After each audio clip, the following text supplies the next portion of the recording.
Happy Bihu আর চড়ক পূজার শুভেচ্ছা সবাইকে জানাই। তো দেখো আজকের যে রেসিপিটা হচ্ছে অনেক স্পেশাল। এটা আমাদের বাড়িতে আজকের দিনেই খাই আমরা। এটার নাম হচ্ছে পাচন। তো তোমাদেরকে তো রেসিপিটা দেখাবো। এই হচ্ছে পাচন।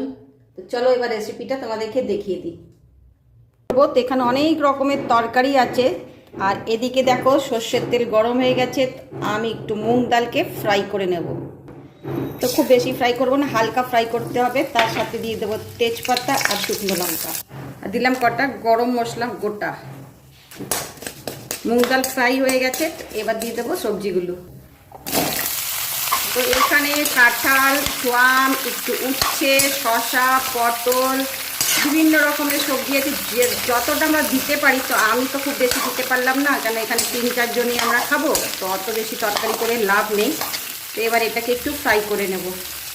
দিয়ে দিলাম স্বাদ অনুসার লবণ আর তার সাথে হলুদ।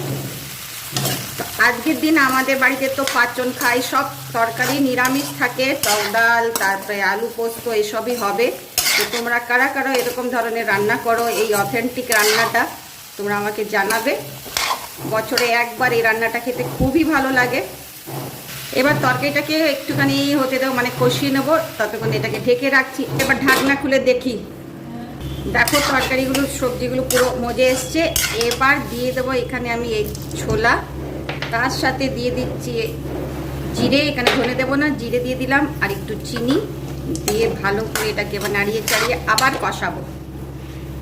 তার সাথে একটু জল দিয়ে দিই, হালকা অল্প জল। দেখো তরকারিটা লাস্টে যে এরকম হয়ে গেছে, সব কিছু সেদ্ধ হয়ে গেছে। ব্যাস নামার আগে দিয়ে দিচ্ছি এর মধ্যে গরম মশলা আর ভাজা জিরে দিয়ে আবার নাড়াচাড়া করে এই 2-3 মিনিটের মতন এটাকে একটুখানি সাঁতলে নেব। দেখো লাস্টে এরকমই মাখা মাখা থাকবে। এটা বেশি ঝোল ঝোল হলে ভালো লাগে না খেতে। বলবে কিরকম লাগলো আমার এই রেসিপিটা তোমাদের।